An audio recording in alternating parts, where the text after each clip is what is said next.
Les étudiants de l'université Assane Seck de Ziguinchor courent depuis plusieurs années derrière une autonomisation qu'ils ne parviennent pas à avoir.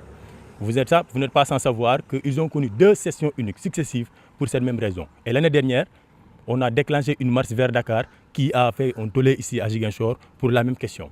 La procédure de l'autonomisation a été déclenchée. Le projet de loi est passé au Conseil des ministres le 27 janvier 2016 et le 9 février 2016, la loi a été votée à l'unanimité à l'Assemblée nationale. Depuis lors, on est en train d'interpeller toutes les autorités compétentes pour que l'université soit autonome définitivement. Ce qui est difficile dans cette situation, c'est que depuis que la loi a été votée, un comité de pilotage a été mis en place pour départager le coût de l'université de Ziguinchor pour que les problèmes sociaux de l'université de Ziguinchor puissent être pris en charge par ce comité de pilotage. Donc le coût ne se charge plus des questions des œuvres sociales de l'université de Ziguinchor et le comité de pilotage qui a été mis en place ne règle pas les problèmes.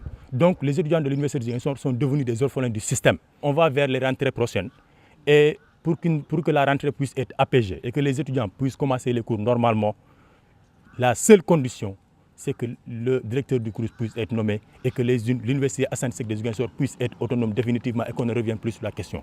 L'état d'avancement de notre chantier, comme vous l'avez tous constaté, est préoccupant. Donc des chantiers qui ont été démarrés pour pouvoir terminer en 2017, jusqu'ici, quand vous les voyez, on voit que ça n'avance pas du tout. Donc on a décidé d'interpeller toutes les autorités en charge de ces chantiers-là, de pouvoir livrer les chantiers au délai parce que les étudiants en ont besoin. On a plus d'étudiants, on n'a pas d'hébergement. Et les hébergements sont prêts, on ne parvient pas à entrer là-bas. Ce qu'on demande, c'est que ces pavillons soient livrés et que les étudiants puissent l'utiliser dès la rentrée prochaine.